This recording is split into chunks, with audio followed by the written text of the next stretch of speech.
Racikan Berita. Assalamualaikum warahmatullahi wabarakatuh. Hari ini saya ditemani oleh Pak Charlie.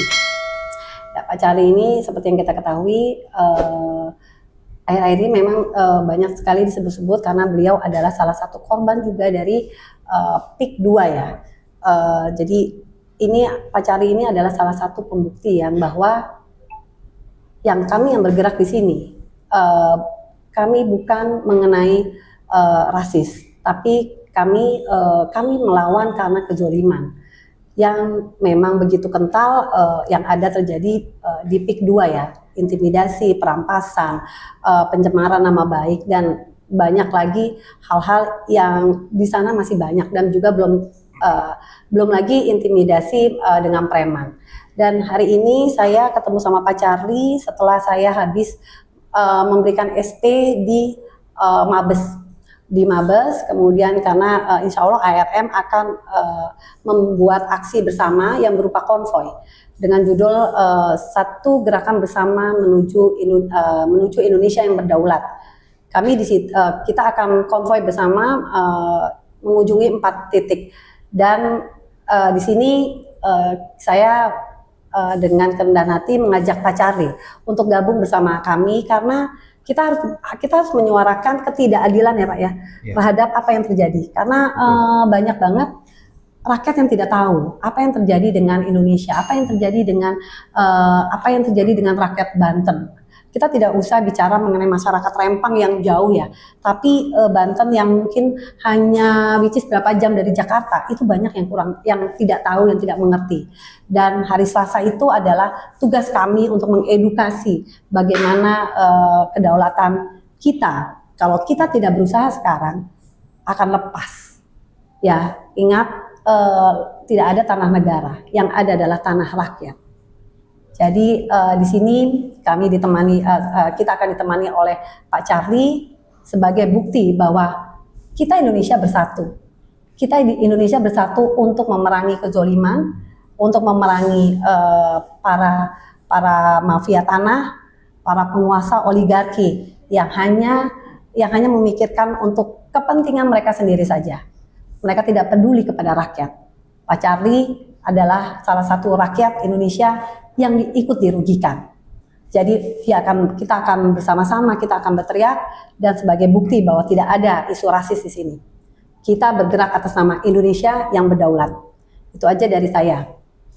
Terima kasih. Mungkin Pak Charlie mau nambahin sedikit? Ya, sebenarnya saya sangat bersyukur ya, sekarang ini gerakannya sudah hampir mungkin sepertiga dari Indonesia kali ya. Iya, betul.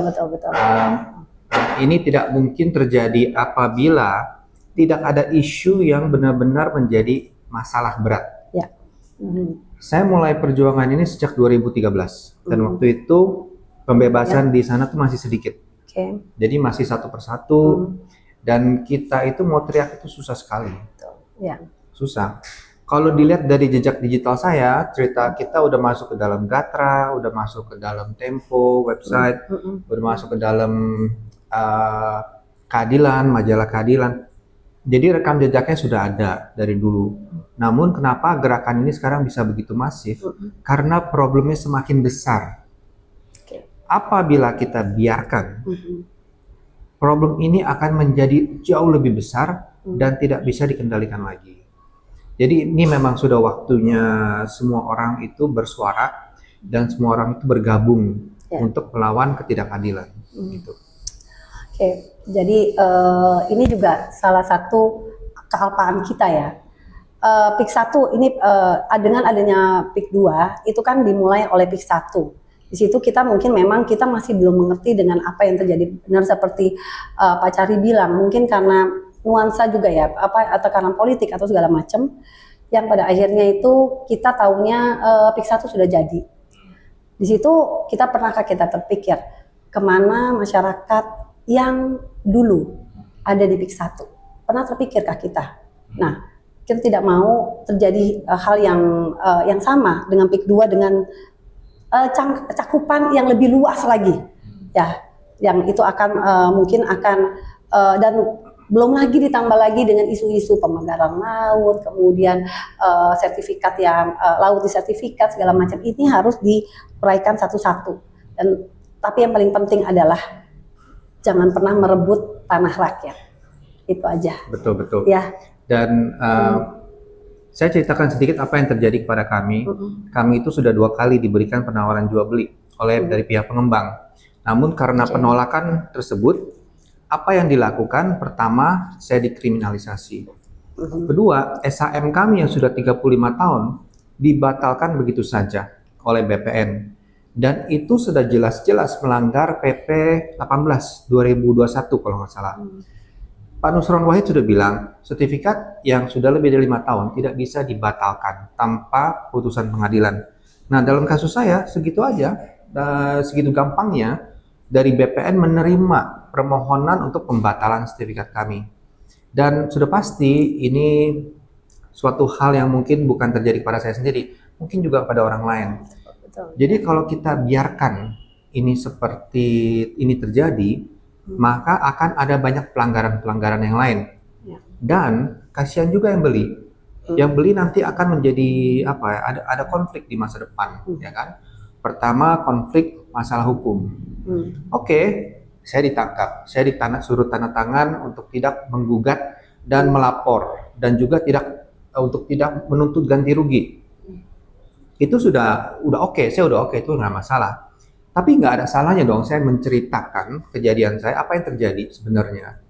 Kenapa? Biarpun saya tidak bisa mengambil upaya hukum, tapi tetap saya bisa menceritakan dan saya bisa membantu, ya kan? Namun itu pun dipermasalahkan. Jadi tanah sudah dirampas, hak sudah dirampas, kebebasan saya dirampas, hak untuk berbicara juga mau dirampas. Kita tidak bisa biarkan ini terjadi. Jadi setelah saya berbicara, pihak dari pengembang Muanas Alaidit mengajukan pra peradilan sehingga kasus saya dibuka kembali. Bayangkan, segitu gampangnya membuka kasus orang, segitu gampangnya menjadikan orang sebagai tersangka, segitu gampangnya melepas orang dari tuntutan pidana dengan kondisi tidak akan menuntut hak dan tidak akan menggugat. Jadi saya rasa ini sudah waktunya untuk perubahan, dan saya rasa sekarang ini suatu momen yang tepat untuk kita semua bergerak untuk menuju keadilan yang lebih adil untuk semua ya. Itu aja sih. Dan saya terima kasih juga dengan tim-tim dari RRM ya, dan juga dari teman-teman yang lain untuk perjuangan ini. Semua perjuangan kita sebenarnya intinya sama. Tujuannya sama. Ya, sejalan. Jadi saya juga kadang-kadang bingung, ini kok emak-emak bisa segitu semangatnya berjuang untuk, maksudnya apa? Maksudnya ya mereka nggak ada kepentingan di sana, nggak ada tanah di sana setahu saya ya. Iya, betul. Tapi yang mereka perjuangkan itu adalah untuk keturunan-keturunannya. Dan ini juga suatu hal yang saya perjuangkan juga. Saya tidak mau anak-anak saya tinggal di negara di mana mereka berasa tidak aman. Haknya kapanpun bisa dirampas. Itu tidak boleh. Ini yang saya perjuangkan. Gitu.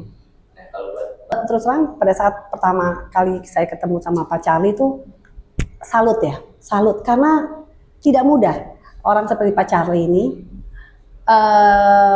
speak up ya, dan menceritakan apa yang terjadi, karena saya yakin tekanannya pasti akan lebih besar daripada kita. Itu satu ya.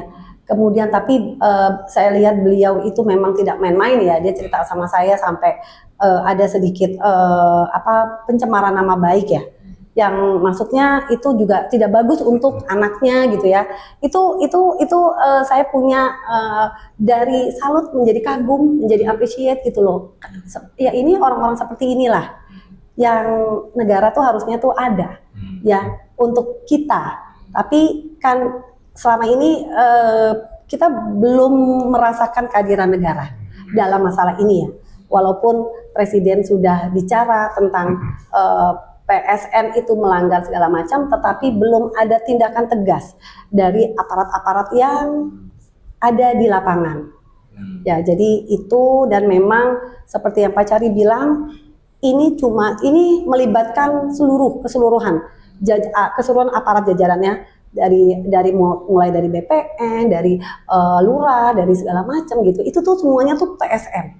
Jadi memang tidak mudah, tapi bukan berarti tidak bisa. Ya, saya yakin, saya benar. Saya tidak punya kepentingan apa-apa, saya juga tidak punya tanah. Tapi kalau tanahnya Pak Charlie bisa diambil begitu aja, tidak memungkinkan nanti suatu hari nanti kalau kita diam, tanah saya, tanah Bapak, tanah siapa aja bisa diambil atas nama kepentingan negara. Padahal yang kita tahu itu hanya untuk kepentingan kelompok. Nah, di situ yang harusnya kita rakyat itu marah. Ingat loh, negara tidak ada tanpa rakyat, ya. Dan kita kembalikan lagi, kedaulatan paling tinggi itu ada di mana? Ada di rakyat. Hanya rakyat yang belum paham. Disitulah tugas kita untuk mengedukasi. Kita yang mengerti ini, tugas kita mengedukasi mereka-mereka agar jangan sampai terjadi hal yang sama kepada mereka. Dan sedikitnya mereka tuh sedikit aware ya, itu aja. Apa yang terjadi sekarang ini, kalau kita kaitkan dengan Jokowi, kalau saya selalu bilang ini adalah Jokowi efek. Jokowi efek selama 10 tahun memerintah ya. Ya, inilah yang terjadi ya. Karena kasus-kasus PSN segala macam itu kan ditandatangani di Jokowi ya. Kita sekarang susah Jokowi karena uang banyak kesedot di IKN segala macam. Ini fakta. Ini fakta ya. Bukan karena saya tidak suka sama beliau, tapi ini adalah fakta. Jadi kenapa PSN memang harus diberhentikan. PIK 2 memang harus diberhentikan. Kan sudah jelas melanggar segala macam tata aturan ya. Yang ada itu dilanggar semua. Tidak mungkin penguasa oligarki itu bisa melanggar kalau tidak di-backing oleh pemerintah. Itu ya. Nah, siapa pemerintahnya pada saat itu? Pada saat aksi, saya akan memberikan karpet merah untuk Pak Charlie untuk naik ke Mokom, untuk menceritakan apa yang terjadi kepada beliau. Ingat ya, ARM itu panggung ARM selalu ada di jalan. Jalanan adalah panggung ARM. ARM tidak pernah percaya kepada satu departemen. ARM tidak pernah percaya kepada salah satu kementerian atau apa ya. Kita hanya ingin rakyat itu tahu apa yang terjadi di negara kita. Titik pertama itu adalah di Mabes, ya, Mabes. Titik pertama kita akan ke Mabes, kemudian kedua kita akan konvoy. Dari Mabes kita ke KPK, ya. Di KPK itu nanti sudah banyak ya sebetulnya ya teriakan-teriakan adili Jokowi, tangkap Jokowi, dan kemudian mendesak KPK untuk menangkap Jokowi. Tapi kan belum ada sama sekali. Jadi kami sebagai mak-mak, kami secara simbolis kami akan memberikan Jokowi kepada Humas KPK untuk diterima. Setelah dari situ kami akan konvoy lagi menuju istananya Wapres. Istana Wapres karena seperti yang kita tahu job desk-nya wakil presiden itu adalah urusan lokal, domestik. Apakah pernah wakil presiden itu berbicara tentang PIK 2? Setahu saya enggak, ya. Jadi kami hanya bertanya, masih ada enggak gitu, itu aja. Terus kemudian baru kemudian kita ke Angkatan Laut, itu ada titik terakhir kita. Kita hanya mendukung dan kita berterima kasih dan kita meminta kepada para marinir di sana untuk menjaga kedaulatan laut kita. Untuk siapa sih? Ya untuk anak cucu kita lah, itu aja.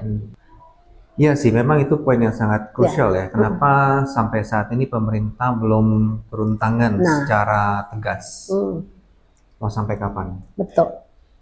Kalau bilang mau sampai kapan, saya hanya menambahkan kalau bisa jangan lama-lama. Kita lihat kasihan orang-orang yang terzolimi ya, rakyat Banten ya. Jadi mudah-mudahan dengan adanya kita besok ya, tanggal 25 itu akan bisa membuat suatu gerakan lagi, artinya gini, ke depannya itu adalah tindakan nyata. Jadi udah tidak usah lagi orasi, tapi mana sih tanah kita yang memang harus rebut-rebut gitu. Dan mudah-mudahan juga kita bisa ikut merebut tanahnya Pak Charlie. Tapi saya yakin Pak Presiden Prabowo pasti bertindak segera. Karena kan beliau sudah bilang dia berpihak pada rakyat kecil. Ya. Nah, tunjukkan itu dan saya yakin itu akan terjadi segera dalam waktu dekat, saya yakin. Aku juga yakin. Ya. Barangkali ya, Mbak mau menyampaikan kira-kira dari RM? Gak usah lah, itu cuma berdua, iya berisik nanti. Iya. Silakan ditutup. Nggak apa-apa, sendiri aja. Silakan ditutup. Oke, jadi berarti jangan lupa tanggal 25. Kalau Anda memang peduli terhadap negeri kita, negeri Indonesia, ingat 2025 adalah tahun kemenangan untuk rakyat. Rakyat itu siapa sih? Saya rakyat, Pak Charlie rakyat. Kita semua adalah rakyat yang merasa terzolimi. Waktunya kita untuk bangkit. Kita harus kalahkan oligarki dan siapapun yang tidak pro kepada rakyat. Rakyat itu besar, rakyat itu kuat kalau kita memang bersatu. Semua harus kita mulai dari diri kita sendiri. Jangan pernah nunggu tetangga atau siapapun. Dan orang yang lemah itu adalah orang yang menitipkan masa depannya ke bahunya temannya sendiri. Jadi kitalah yang harus menyelamatkan masa depan anak cucu kita, dan juga kitalah yang harus menjaga negara. NKRI adalah harga mati. Kalau NKRI harga mati itu kita suka dengar ya slogan itu. Aku pikir inilah sekarang kita menentukan kalau NKRI harga mati, bukan untuk siapa-siapa tapi untuk rakyat. Gitu aja. Terima kasih. Wassalamualaikum warahmatullahi wabarakatuh. Terima kasih.